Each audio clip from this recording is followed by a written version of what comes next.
So today we are looking at a personal reflection and lyrical analysis of a song, focused on discovering one's inner strength and, the hero within. But I want to jump right into the feedback here because elevating a core message requires moving beyond a direct summary of the text to exploring the friction between the song's promises and human reality. Right, exactly. And looking at the draft right now, the weakness is that it really just summarizes what the lyrics already explicitly state. Yeah, that everyone has a hero inside them and they just need to look inside their heart. Right. I mean, those are just the baseline facts of the song. And when a piece of commentary simply translates lyrics into prose without, introducing a new interpretive lens, it becomes entirely redundant. The reader doesn't really have any incentive to finish the piece because, they could have just listened to the 3-minute track to get the exact same information. Totally. It's like the current submission acts as a mirror, right? It just provides a pristine reflection of the song, but it never actually shows you anything new. So I guess my question is, how do we turn this mirror into a prism? Like, how do we get the analysis to scatter the original text into new unexpected insights rather than just repeating it? That is the perfect analogy, and the suggestion here is to shift the focus from what the song says to why the song's message is inherently difficult to accept. Okay, I like that. Yeah, because tucked away at the very end of their introduction, the author casually notes that people often actively try to deny that their inner hero even exists. And that right there is the hidden engine of the piece. They need to lean heavily into that concept. Oh, wow. Yeah, that single throwaway line completely changes things. Exactly, because it introduces a fascinating psychological tension. Like, why would someone actively fight against their own inner strength? Exploring that specific friction is how you build an angle that justifies the essay's existence in the first place. So instead of just writing that everyone has a hero, they should spend a paragraph or even the whole essay unpacking why people deny it. Precisely. Is it a fear of the responsibility that comes with strength? Of, playing the victim. You have to take control, which is a massive burden. Yeah, it's a huge existential weight. And human attention is driven by struggle. When the author simply states that the inner hero brings hope, the claim feels totally unearned. But if they explore the desperate, exhausting reality of trying to find that hero when everything is going wrong, then the ultimate realization of strength becomes a hard-won victory. Exactly. So for a concrete example, they should use the lyric, "It's a long road when you face the world alone." They can use that to discuss the societal pressures or the sheer isolation that force people into that state of denial. Oh, I see. Right now they kind of just skip right past the emotional weight of that line to get to the uplifting chorus. Right, but unpacking that phrase grounds the concept. And another great example is the bridge section, where the song says, "Lord knows dreams are hard to follow." The author could really explore that tension to contrast the, idealized concept of an inner hero with the grueling reality of maintaining hope. That creates such an immediate narrative tension. But having a compelling thematic angle won't really matter if the reader doesn't feel the weight of the argument, which brings us to the structure, because anchoring thematic claims with specific textual evidence creates a significantly more persuasive and immersive analytical experience. It really does. And right now, the physical construction of this essay is, it's an issue. The weakness is that the emotional reflection and the song lyrics exist in two completely separate silos. Yeah, they're totally disconnected. Right. The author states their interpretation up front, but they never point to specific lines in the lyrics to demonstrate how the songwriter achieved that emotional effect. We have this massive block of personal interpretation and then just a raw dump of song lyrics pages later. I know. I found myself constantly scrolling up and down, trying to map the abstract concepts onto the lyrics. But let me play devil's advocate for a second here. Okay, go for it. Is there a risk that by overly breaking down the lyrics to find, clinical proof, we strip away the emotional resonance that made the author love the song in the first place? I mean, a lot of writers avoid quoting lyrics directly because treating a beloved song like a specimen on a lab table can totally kill the magic. That is a very valid fear. We've all read academic papers where the quotes feel like they were violently wedged into the prose with a crowbar, right? It destroys the poetry. Yes, exactly. But keeping the analysis and the text quarantined from one another is actually what kills the magic in this specific draft. When you separate them, you're merely instructing the reader on how they should feel rather than guiding them through the actual emotional experience. So it's the difference between declaring, "This song makes me feel brave," and actually demonstrating the linguistic mechanics that make you feel that way. You hit the nail on the head. So the suggestion is to actively weave direct quotes from the lyrics into the prose of the reflection. The writer needs to physically embed the lyrics into the grammar of their own sentences. Oh, so break down the wall between the analysis and the art. Yes. Show the reader exactly where these feelings of inner strength and bravery originate in the text. When done properly, it creates this distinct rhythm where the author's analytical prose and the songwriter's poetry blend into a single authoritative voice. Can you give us a concrete example of what that actually looks like on the page?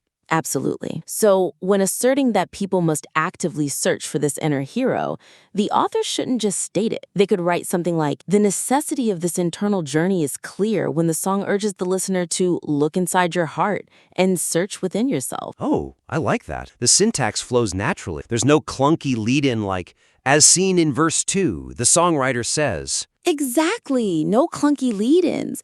And another example, when discussing how the inner hero helps one be brave in certain cases, anchor it with the lines, "And the sorrow that you know will melt away." This grounds the personal feeling in the physical text of the song. You're taking an abstract emotion like courage and tying it directly to a tangible image. That physical grounding is so crucial for persuasion. But, even if a writer perfects that weaving technique, the entire illusion can be shattered in an instant. Text itself is a mess, because preserving the immersive experience of an essay requires stripping away external digital distractions and maintaining a consistent analytical bound.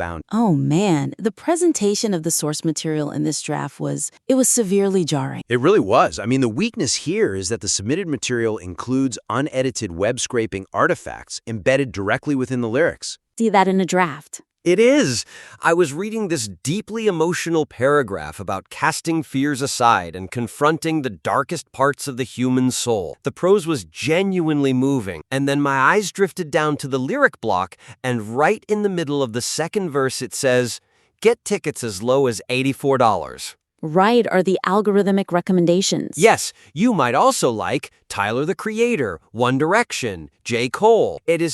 It pulled me completely out of the world the author was building. It's like watching a highly poignant, emotional movie scene, and right at the climax, a loud, bright commercial for a local car dealership suddenly plays. That is exactly what it feels like. It completely shatters the reader's immersion, and frankly, it undermines the author's editorial credibility. Leaving those digital artifacts in signals that the lyrics were just hastily copied and pasted from some random website without a second glance. But why do writers leave things like that in their final drafts? It can't be intentional, right? Is it just like document blindness from staring at the screen for too long? Document blindness is definitely a factor, but honestly, it usually stems from a fundamental misunderstanding of what the actual work of writing is. Novice writers often view their original prose as the art and any quoted material as just a mandatory citation, like a box they have to check. Oh, so because they don't view the lyrics as a core part of their own creation, they don't apply the same editorial rigor to them. Exactly.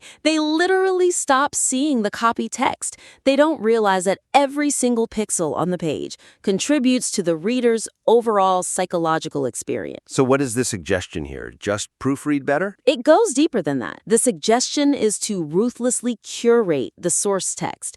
An author must act as a filter, ensuring that only the relevant artistic material is presented to the reader, completely free from the noise of the platform it was copied from.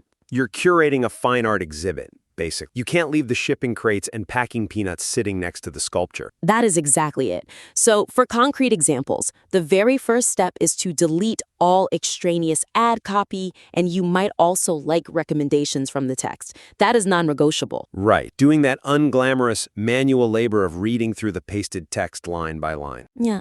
But curation also means being highly selective about how much text you present in the first place. Instead of pasting the entire song in one giant block, selectively quote only the verses and choruses that directly serve the analysis. Ah, editing by omission. Yes.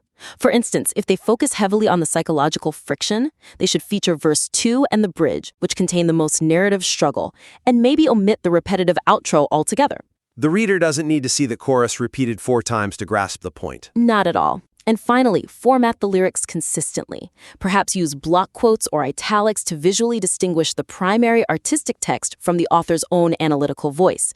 Visually distinguishing the text tells the reader instantly when they are examining the evidence and when they are absorbing the interpretation. It really restores a professional, deliberate polish to the whole critique. So we have covered a vast amount of ground today on how to elevate these. Just to recap, first, we suggested exploring the psychological friction and the denial of the inner hero to create a unique angle and break that mirror effect. Second, we talked about actively weaving specific lyrics directly into the prose to prove thematic claim instead of keeping them in separate silos. And third, the absolute necessity of cleansing the text of digital artifacts and ads to maintain a professional, immersive focus. The foundational thoughts embedded in this submission are genuinely compelling. They really are. That fleeting observation about human beings resisting their own inner strength is a fantastic thesis, just waiting to be fully unpacked. It really is. So we warmly invite the listener to implement these structural and thematic changes and submit their revised piece back in for further constructive feedback. Yes, absolutely. It takes a lot of vulnerability to put your work out there and invite someone to look for the cracks in its foundation. But if we only ever look for a pristine reflection, we will never see anything new. Let's break the mirror, build the prism, and see what unexpected colors we can find.